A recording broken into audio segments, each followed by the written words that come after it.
Hello everyone, welcome back to Python series. आज की इस वीडियो में हम लोग सीखेंगे एक्सेप्शंस के बारे में।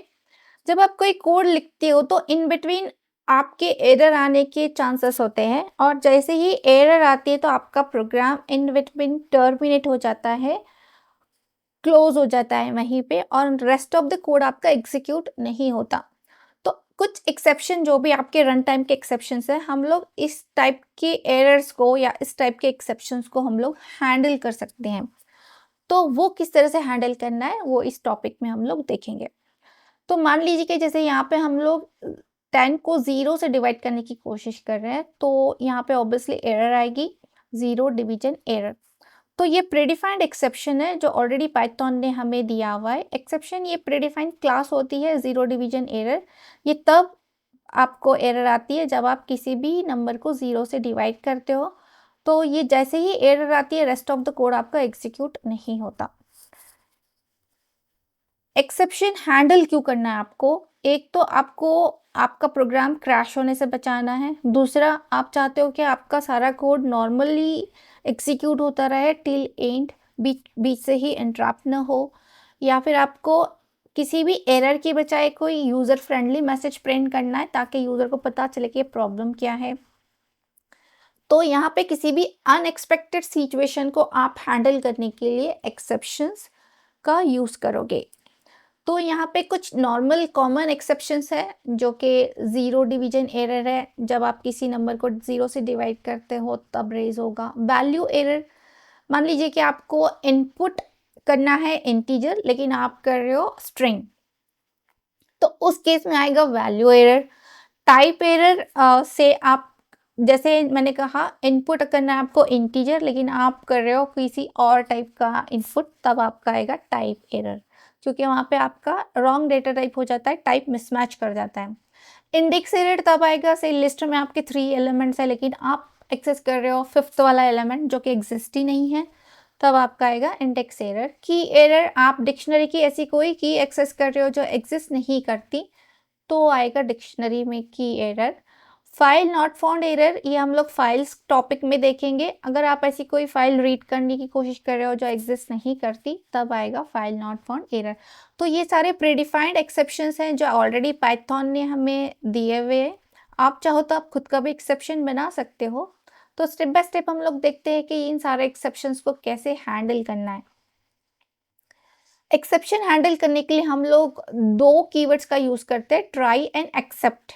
तो ट्राई ब्लॉक में वो सारा कोड लिखेंगे जहाँ से एक्सेप्शन रेज होने के चांसेस हैं, और एक्सेप्ट ब्लॉक उन एक्सेप्शंस को, उन एरर्स को हैंडल करेगा।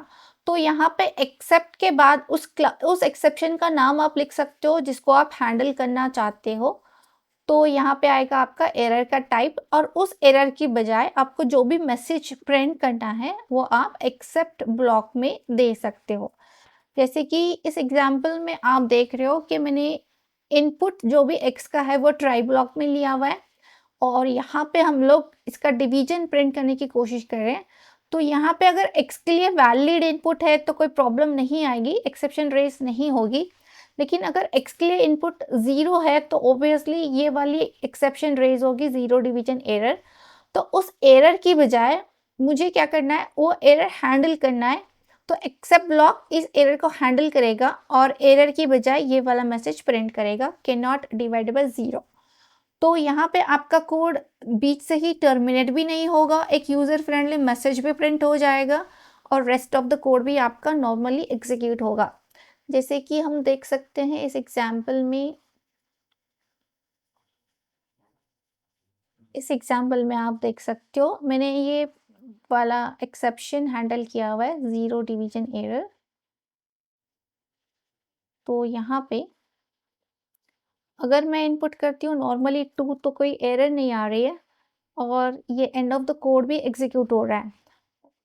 और यहाँ पे अगर कोई एरर आती है, मान लीजिए कि मैंने 0 एंटर किया, तो यहाँ पे एरर की बजाय मुझे एक मैसेज आ रहा है कि नॉट डिवाइडेड बाय 0, और एक्सेप्शन के बाद भी जो कोड है वो भी एग्जीक्यूट हो रहा है। लेकिन अगर यही चीज़ में अगर मैं एक्सेप्ट ये सब नहीं करती हूँ और मान लीजिए कि मैंने ये सब कुछ हटा दिया और नॉर्मली विदाउट ट्राई कैच मैंने ये सब कुछ किया, तो क्या होगा?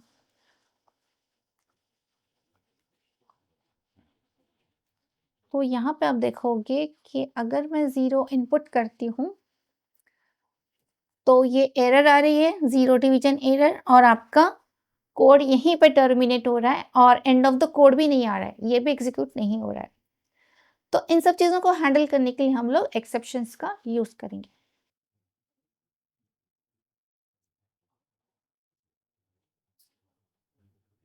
तो अभी मैंने कहा जैसे कि हम लोग एक्सेप्शन हैंडल करने के लिए ट्राई और एक्सेप्ट का कीवर्ड यूज़ करते हैं। तो आप एक ट्राई ब्लॉक के लिए कितने भी एक्सेप्ट ब्लॉक लिख सकते हो। ट्राई ब्लॉक एक ही होगा, एक्सेप्ट ब्लॉक आप चाहो जितने लिखो, क्योंकि एक ट्राई ब्लॉक से मल्टीपल एक्सेप्शंस रेज होने के चांसेस होते हैं, जिसको आप हैंडल करना चाहोगे। तो आप एक ट्राई ब्लॉक के लिए कितने सारे भी एक्सेप्ट ब्लॉक लिख सकते हो। जैसे कि इस एग्जाम्पल में हम लोगों ने 2 एक्सेप्ट ब्लॉक लिखे, एक 0 डिवीजन एरर हैंडल करने के लिए और दूसरा वैल्यू एरर के लिए। 0 डिवीजन एरर तब रेज होगा जब आपकी v की वैल्यू 0 होगी, और वैल्यू एरर तब रेज होगा जब आपका इनपुट या तो a के लिए या फिर b के लिए स्ट्रिंग फॉर्म में आप इनपुट दे रहे हो, तब ये वैल्यू एरर रेज होगा। जैसे कि यही सेम एग्जाम्पल यहाँ पे हम लोग चेक करते हैं। सबसे पहले तो हम लोग इनपुट देंगे 0। 0 जो है ए के लिए है, बी के लिए अगर आप 0 गए तभी एरर आएगी। तो यहाँ पे हम लोग नॉर्मली 10 देते हैं, तो ये कुछ रिजल्टिंग वैल्यू आपकी आ रही है। अगर आप बी के लिए 0 इनपुट देते हो, डिनोमिनेटर अगर 0 है तभी एरर आएगी। से ए के लिए मैंने 10 दिया और बी के लिए मैंने 0 दिया, तो ये एरर की बजाय division bye 0 is not allowed message print कर रहा है। तो ये ब्लॉक जो है हैंडल करेगा आपके डिवीजन 0 को। तो यहाँ पे नेक्स्ट जो मेरा इनपुट है, मान लीजिए कि स्ट्रिंग फॉर्म में मैं कर रही हूँ। ए के लिए मैंने इनपुट दिया ए, क्योंकि मुझे यहाँ पे चाहिए एक्चुअली इंटीजर इनपुट, लेकिन हम लोग गलती से मान लीजिए कि मैंने स्ट्रिंग इनपुट दे दिया, तो यहाँ पे आपका आएगा वैल्यू एरर। तो यहाँ पे इस एरर को इस कैच ब्लॉक ने हैंडल कर लिया है, और इंस्टीड ऑफ ये एरर वैल्यू एरर ये मुझे प्रिंट कर रहा है प्लीज एंटर वैलिड नंबर। और इसके अलावा भी यहाँ पे कुछ आपने कोड लिख रखा है, तो वो भी एग्जीक्यूट हो जाएगा। तो इस तरह से आप एक ट्राई के लिए आप कितने भी कैच ब्लॉक लिख सकते हो। अगर आप चाहते हो कि सारे एक्सेप्शंस एक ही कैच ब्लॉक से आपको हैंडल करने हैं, तो ये एक्सेप्शन जो है सारे एक्सेप्शंस की बेस क्लास है। तो आपको उन एक्सेप्शंस के नाम याद रखने की भी ज़रूरत नहीं है, क्योंकि इन केसेस में तो एक्सेप्शन का जो भी नाम है आपको प्रॉपरली वही यूज़ करना है। जैसे कि यहाँ पे मैंने किया हुआ है 0 division error. Python case sensitive है, इसलिए ZDE ऐसे ही आपको कैपिटल में स्पेसिफाई करना है। वैल्यू एरर कुछ केस में हो सकता है कि आपको एक्सेप्शन नेम याद नहीं है, तो आप डायरेक्टली बेस क्लास लिख के भी कोई एक्सेप्शन हैंडल कर सकते हो। वैसे भी ये ऑप्शनल है, आप इसको स्किप भी कर सकते हो। तो सारे एक्सेप्शन एक ही साथ हैंडल करने के लिए आप या तो बेस क्लास का नाम यूज़ करो, या फिर आप जस्ट एक्सेप्ट करके भी कोलन दे सकते हो। तो यहाँ पे एक्सेप्शन सब सारे एक्सेप्शंस की बेस क्लास है, इसीलिए आप सारे एक्सेप्शंस को इस तरह से भी हैंडल कर सकते हो। और यहाँ पे हम लोगों ने ई ऑब्जेक्ट बनाया हुआ है, जिसमें आपका जो भी एक्सेप्शन रेज हो रहा है उसका मैसेज स्टोर होगा, जिसको हम लोग प्रिंट करेंगे। तो यही सेम एग्जाम्पल में हम लोग डिफरेंट एक्सेप्ट ब्लॉक यूज़ करके चेक कर रहे हैं कि हम लोग ये किस तरह से कर सकते हैं। जैसे कि ये वाला सेम एग्जाम्पल है जहाँ पे मैंने एक्सेप्शन क्लास यूज़ की हुई है। तो आप देख सकते हो कि अगर मैं 0 इनपुट करती हूँ, तो ये मुझे प्रिंट कर रहा है एरर डिवीजन बाय 0, मतलब जो भी प्रीडिफाइंड मैसेज ऑलरेडी पाइथन ने दिया है वही वो प्रिंट कर रहा है। और अगर मैं इनपुट करती हूँ जो भी स्ट्रिंग वैल्यू है, तो ये आ रहा है इनवैलिड रिटर्न फॉर इंट। जो भी पाइथन ने उस पर्टिकुलर एक्सेप्शन के लिए मैसेज दे रखा है वही वाला मैसेज वो प्रिंट करेगा। लेकिन यहाँ पे मुझे वो कोई एरर ऐसे नहीं बता रहा है, इंस्टीड ऑफ एरर जो भी आपने मैसेज प्रिंट किया है वही वो आपको बताएगा। तो यहाँ पे जो भी प्रीडिफाइंड मैसेज है हमें वही प्रिंट करना है, इसीलिए हम लोगों ने यहाँ पे ई ऑब्जेक्ट का यूज़ किया हुआ है। तो इस तरह से आप एक्सेप्शन क्लास यूज़ करके सारे एक्सेप्शन हैंडल कर सकते हो। नेक्स्ट जो है वो एल्स ब्लॉक। एल्स ब्लॉक बिल्कुल ऑप्शनल है। एल्स ब्लॉक तभी एग्जीक्यूट होगा जब आपकी कोई एक्सेप्शन रेज नहीं होगी। अगर आपकी एक्सेप्शन रेज होती है तो एल्स ब्लॉक एग्जीक्यूट नहीं होगा। तो आपको ऐसा कोई कोड एग्जीक्यूट करना है जब आपकी एक्सेप्शन रेज ना हो तो आप एल्स ब्लॉक यूज़ कर सकते हो। तो वही सेम एग्जांपल में हम लोगों ने एल्स ब्लॉक ऐड किया हुआ है। अगर एक्सेप्शन रेज नहीं होती तो मुझे ये रिजल्ट प्रिंट करना है, और अगर एक्सेप्शन रेज होती है तो ये एक्सेप्ट ब्लॉक आपका एक्सेप्शन हैंडल कर लेगा और जो भी आपने यहाँ मैसेज दिया हुआ है वो प्रिंट कर लेगा। तो यहाँ पे अगर मेरी एक्सेप्शन रेज नहीं होती है, जस्ट मान लीजिए कि एक्सेप्शन रेज नहीं हो रही है, तो यहाँ पे आप देख रहे हो कि आपका एल्स ब्लॉक एग्जीक्यूट हो रहा है जहाँ पे हम लोगों ने रिजल्ट प्रिंट किया था। अगर मेरी एक्सेप्शन रेज होती है तो एल्स ब्लॉक एग्जीक्यूट नहीं होगा। जैसे कि यहाँ पे मैं 0 इनपुट कर रही हूँ तो यहाँ पे आपका कैच ब्लॉक एग्जीक्यूट कर रहा है, ना कि एल्स ब्लॉक। नेक्स्ट आता है finally block. Finally block compulsory execute होगा चाहे आपका एक्सेप्शन रेज हो या ना हो। तो ऐसा कोई कोड जो आपको कंपलसरी एग्जीक्यूट करना है, नो मैटर आपका एक्सेप्शन रेज हो रहा है या नहीं, तब वो आप फाइनली में लिखोगे। बेसिकली हम लोग फाइनली ब्लॉक तब यूज़ करते हैं जब आप किसी डेटाबेस के साथ डील कर रहे हो या आप फाइल ऑपरेशंस कर रहे हो, जहाँ पे आप कनेक्शंस ओपन करते हो, फाइल्स ओपन करते हो, तो इनको ऐसे ही ओपन नहीं रखे जाते। जब भी आप डेटाबेस के साथ कोई कनेक्शन फॉर्म कर रहे हो तो इस तरह के कनेक्शंस आपको क्लोज करने पड़ते हैं। जब भी आप कोई फाइल ऑपरेशंस परफॉर्म कर रहे हो तो फाइल ओपन करने के बाद वो जो भी फाइल पॉइंटर आपका क्लोज करना पड़ता है। तो उस केसेस में हम लोग फाइनली में ये सारा कनेक्शन क्लोज करना है, फाइल क्लोज करना है, ये सारे ऑपरेशंस हम लोग फाइनली में करते हैं, जो कि कंपलसरी एग्जीक्यूट होगा चाहे आपका एक्सेप्शन रेज हो या ना हो। तो यही सेम एग्जांपल में अगर आप फाइनली ऐड करोगे, से यही सेम वाला एग्जांपल है जो हम लोगों ने डिवाइड 0 के लिए लिखा था। तो यहाँ पे अगर आपका बी 0 है तो एक्सेप्शन आएगा, अगर आपका इनपुट स्ट्रिंग है तो ये वाला एक्सेप्ट ब्लॉक एग्जीक्यूट होगा। तो यहाँ पे फाइनली ब्लॉक एग्जीक्यूट होना ही है चाहे आपका एक्सेप्शन रेज हो ना हो। तो यहाँ पे आप देख सकते हो कि अगर मैं चाहे जो वैल्यू डाल दूँ, यहाँ से मैंने ए के लिए डाला 10, बी के लिए दिया 0, तब भी आपका फाइनली ब्लॉक एग्जीक्यूट हो रहा है जहाँ पे हम लोगों ने एग्जीक्यूशन कंप्लीटेड इस तरह का मैसेज प्रिंट किया हुआ है। अगर आप कोई वैलिड भी इनपुट देते हो तब भी आपका फाइनली ब्लॉक एग्जीक्यूट होना ही है। जैसे यहाँ पे पहला नंबर है 10, दूसरा वाला 2 है। इस केस में कोई एक्सेप्शन रेज नहीं हो रहा है तब भी आपका फाइनली ब्लॉक एग्जीक्यूट हो रहा है। नेक्स्ट, अगर हमें फोर्सिबली एक्सेप्शन रेज करना है, अब जितने भी प्रीडिफाइंड एक्सेप्शन हैं वो तभी रेज होंगे जब ऐसी कोई सिचुएशन आती है। लेकिन यहाँ पे देखिए, यहाँ पे सिचुएशन क्या है, आपको एज यूज़र से ली है या फिर जो भी पैरामीटर्स आपने ली है, अगर एज लेस देन 18 है तब आपको कोई एक्सेप्शन रेज करना है। तो ये रिक्वायरमेंट आपकी खुद की रिक्वायरमेंट है। तो ये ऐसा तो कोई रन टाइम एक्सेप्शन है नहीं कि आपको रेज करना है। ये आपकी अपनी रिक्वायरमेंट है कि आप ऐसा कोई कंडीशन चाहते हो कि जहाँ पे एज लेस देन 18 है आपको कोई एक्सेप्शन रेज करनी है ताकि आप इनपुट को वैलिडेट कर सको। तो इस केस में किसी भी एक्सेप्शन को फोर्सिबली रेज करने के लिए आप रेज कीवर्ड का यूज़ कर सकते हो। तो यहाँ पे basically value error exception Python ने इसलिए लिख रखा है कि कोई इनपुट वैल्यू स्ट्रिंग होता है इंटीजर के लिए तो ये एक्सेप्शन रेज हो। पाइथन ने इसलिए लिख नहीं रखा है कि आपकी एज अगर लेस देन 18 है तब रेज हो, क्योंकि ईच एंड एवरी यूज़र की रिक्वायरमेंट डिफरेंट होगी। लेकिन हमारी रिक्वायरमेंट ऐसी है कि हमें एक्सेप्शन तब रेज करना है जब आपकी इनपुट एज जो है लेस देन 18 है, तो आप फोर्सिबली रेज कीवर्ड यूज करके इस एक्सेप्शन को रेज कर सकते हो कुछ इस तरह से। If age is less than 18 then raise this value error. तो यहाँ पे आप देख सकते हो कि ये किस तरह से करना है आपको। सबसे पहले तो एक फंक्शन हमने लिखा हुआ है जहाँ पे हमने age as a parameter pass की हुई है, और ये एज लेस देन 18 होती है तो हम लोग फोर्सिबली एक वैल्यू एरर एक्सेप्शन रेज करने की कोशिश कर रहे हैं, जो कि अब देखिए हम लोगों ने इस फंक्शन को ट्राई ब्लॉक में कॉल किया है। क्यों?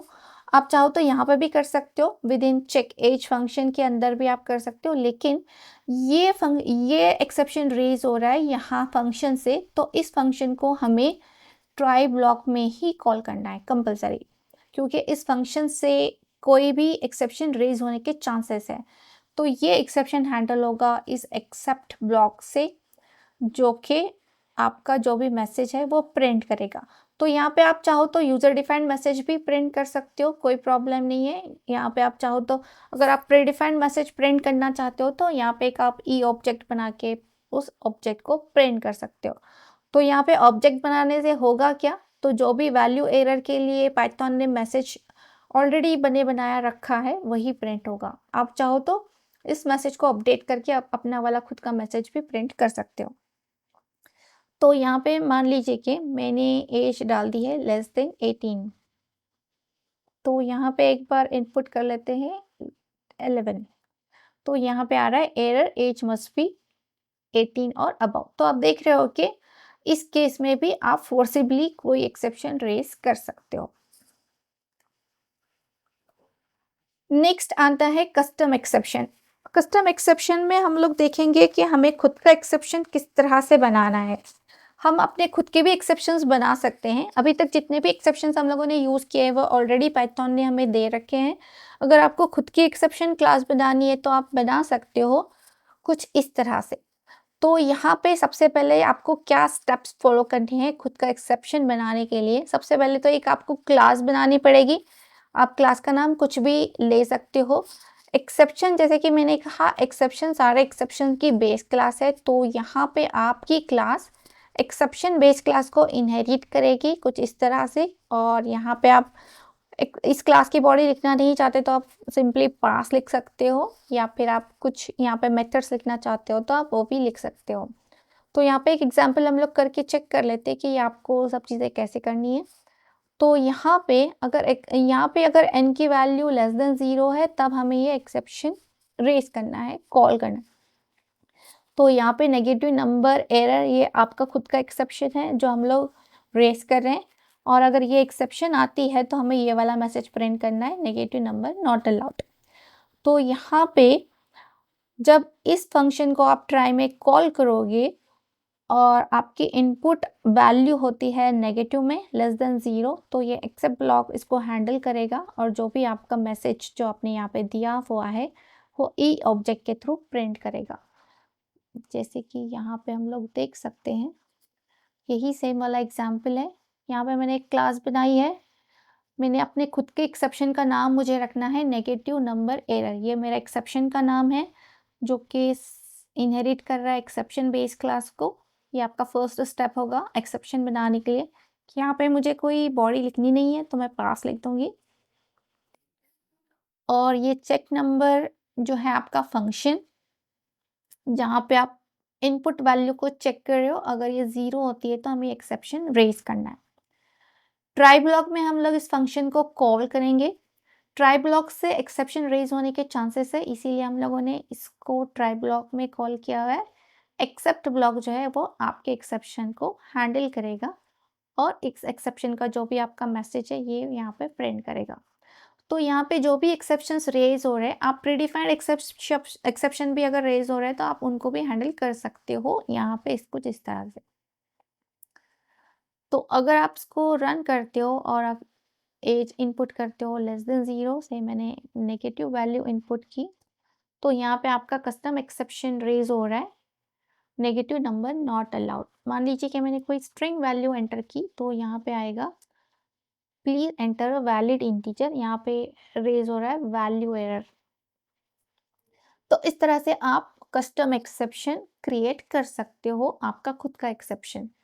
जैसे कि और एक एग्जांपल हम लोग देख लेते हैं। यहाँ पे मैंने और एक एक्सेप्शन बनाया है इनवैलिड मार्क्स एरर, जो कि मेरा अपना खुद का एक्सेप्शन है, जो कि एक्सेप्शन बेस क्लास को इनहेरिट करेगा। मुझे यहाँ पे कोई क्लास लिखनी नहीं है तो मैंने पास लिख दिया। तो यहाँ पे इस फंक्शन को चेक मार्क्स, मुझे मार्क्स चेक करने हैं। अगर मार्क्स इनपुट <0 होता है या <100 होता है तो ये मुझे एक्सेप्शन रेज करना है। और ये एक्सेप्शन आती है तो मुझे मैसेज प्रिंट करना है marks must be between 0 and 100। तो यहाँ पे इस एक्सेप्शन को हम लोग ट्राई में कॉल करेंगे और अगर कोई एक्सेप्शन आती है तो ये except block invalid marks error handle कर लेगा। और अगर कोई आपका इनपुट स्ट्रिंग फॉर्म में है तो ये वैल्यू एरर्स को हैंडल कर लेगा।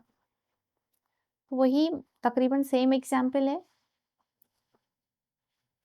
कि यहाँ पे विद इन रेंज हम लोग से मान लीजिए कि ये 102 मैंने एंटर किया जो आउट ऑफ रेंज है, तो यहाँ पे आपका एक कस्टम एक्सेप्शन रेज हो रहा है, marks must be between 0 and 100। और अगर मैंने कोई स्ट्रिंग इनपुट दिया तो यहाँ पे आएगी आपकी वैल्यू एरर। सो यहाँ पे आ रहा है please enter a valid integer. तो इस तरह से आप अपना कस्टम एक्सेप्शन मतलब खुद का एक्सेप्शन बना सकते हो। उसी तरह से आप एक्सेप्शन को नेस्टिंग भी कर सकते हो। एक एक्सेप्शन को आप दूसरे एक्सेप्शन में भी कॉल कर सकते हो। जैसे कि यहाँ पे मैंने 2 ट्राई यूज़ किए, try with in try exception की नेस्टिंग के लिए। जैसे यहाँ पे अगर आपका इनपुट 0 है तो ये वाला एक्सेप्शन रेज़ होगा। अगर आपका इनपुट 0 नहीं है तो हमने और एक भी ट्राई कैच लिया हुआ है जहाँ पे अगर आपका इनपुट स्ट्रिंग है तो ये वैल्यू एरर उसको हैंडल कर लेगा। तो यहाँ पे इससे होता क्या है कि आपके सारे एक्सेप्शंस चेक नहीं होंगे। यहाँ पे हम लोग फर्स्ट ऑफ ऑल चेक कर रहे हैं कि इनपुट 0 है या नहीं। अगर नहीं है तभी हम लोग चेक करेंगे कि ये कोई वैल्यू मिसमैच तो नहीं है, कोई इनपुट स्ट्रिंग तो नहीं है। तो अकॉर्डिंगली हम लोग एक्सेप्शंस को हैंडल करेंगे। मेक श्योर कि आप ये सीक्वेंस करेक्ट रख रहे हो। ये इनर ट्राई है, इनर ट्राई का एक्सेप्ट यहाँ पे है और ये आउटर ट्राई का एक्सेप्ट यहीं पे है और आपको इसी सीक्वेंस में आपको लिखना है। आप यही सेम चीज़ मल्टीपल कैच से भी कर सकते हो आप, या फिर नेस्टेड से भी कर सकते हो।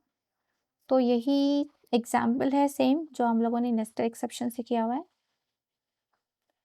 तो सबसे पहले हम लोग इनपुट देते हैं 0, जो कि 0 डिवीजन एरर आपका प्रिंट करेगा। अब यहाँ पे इनर एक्सेप्शन रेज हो रहा है। मान लीजिए कि आपका इनर एक्सेप्शन ठीक है, कोई प्रॉब्लम नहीं है और आपका जो इनपुट है वो स्ट्रिंग फॉर्म में है, तो यहाँ पे आपको वैल्यू एरर देगा जो कि आपने आउटर ट्राई में लिखा है।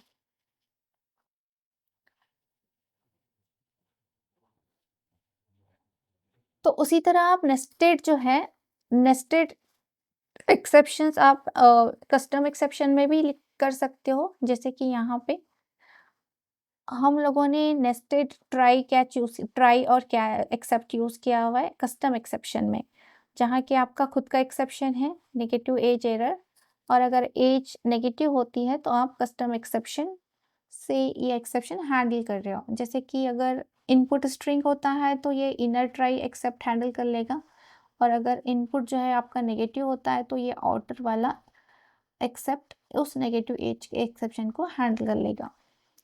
जैसे कि यहाँ पे आप देख सकते हो सेम एग्जाम्पल। यहाँ पे मैंने सबसे पहले एक क्लास बनाई है। इस क्लास में अगर आपको कोई बॉडी स्पेसिफाई नहीं करनी तो आप सिंपली पास लिख सकते हो। तो ये मैंने कंस्ट्रक्टर में ही सबसे पहले एक मैसेज असाइन किया हुआ है और अपना खुद का मैसेज मैंने बेस क्लास के कंस्ट्रक्टर को पास कर दिया है, क्योंकि बेस क्लास का कंस्ट्रक्टर वो मैसेज अपडेट कर देगा। यहाँ पे सुपर कीवर्ड यूज़ करके मैंने बेस क्लास के इनट फंक्शन को कॉल किया हुआ है ताकि मेरा जो भी मैसेज है एरर का मैसेज वो प्रिंट हो जाए, और यहाँ पे शो एरर फंक्शन में उस मैसेज को हमें प्रिंट करना है। तो यहाँ पे इस क्लास में मैंने 2 मेथड्स डिफाइन किए हुए, एक आपका इनिट और सेकेंड आपका शो एरर। तो यहाँ पे इस फंक्शन में चेक एज फंक्शन में जब आप इनपुट लेके चेक करोगे कि एज लेस देन 0 है या नहीं। अगर 0 है तो मुझे ये एक्सेप्शन रेज करना है नेगेटिव एज एरर, और ये वाला मैसेज जो है आपके इस यहाँ पे पास हो जाएगा, इस मैसेज को असाइन हो जाएगा, और ये सेम मैसेज सुपर कीवर्ड से इस मैसेज को असाइन हो जाएगा और ये आपको आप प्रिंट करेगा। तो यहाँ पे जैसे ही आप नेगेटिव एज एरर रेस करते हो खुद की, तो वो जो भी आपने मैसेज यहाँ पे दिया हुआ है वो प्रिंट करेगा। अगर कोई एरर नहीं आती तो ये सिंपली प्रिंट करेगा print your age is this. अगर मान लीजिए कि आपकी यहाँ पे इनपुट करेक्ट है, कोई नेगेटिव वैल्यू इनपुट आपने नहीं की है, तब मुझे क्या करना है, वैल्यू एरर के लिए चेक करना है आपका इनपुट, दैट मीन्स कोई स्ट्रिंग है या नहीं। तो ये मैंने आउटर ट्राई एक्सेप्ट में दिया हुआ है। तो यहाँ पे आप ये भी चेक कर सकते हो कि आपकी एरर स्ट्रिंग है या फिर नेगेटिव। अगर आपकी एरर वैलिड है, आपकी अगर इनपुट वैलिड है, प्रॉपरली इंटीजर आपने इनपुट दिया हुआ है तो कोई प्रॉब्लम नहीं है, तो यहाँ पे एरर नहीं आएगी। उसके बाद ये चेक कर रहा है कि आपकी इनपुट नेगेटिव तो नहीं है। अगर ये नेगेटिव भी नहीं है तो कोई प्रॉब्लम नहीं आएगी और ये सारे लाइंस एग्जीक्यूट होंगे नॉर्मली। तो यहाँ पे मैंने चेकेज फंक्शन कॉल किया है, अदरवाइज ये सारा कोड एग्जीक्यूट नहीं होगा जब तक आप ये फंक्शन कॉल नहीं करोगे।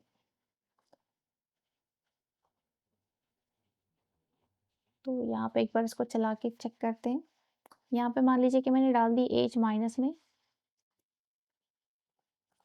तो यहाँ पे आ रहा है इनवैलिड एज कि नॉट बी नेगेटिव। अगर मान लीजिए कि मैंने कुछ स्ट्रिंग में डाल दिया तो ये आ रहा है please enter a valid number.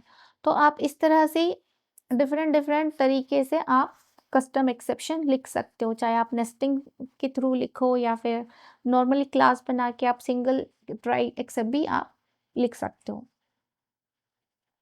तो इस तरह से आप देख रहे हो कि हम लोग कस्टम एक्सेप्शन में नेस्टिंग किस तरह से कर सकते हैं।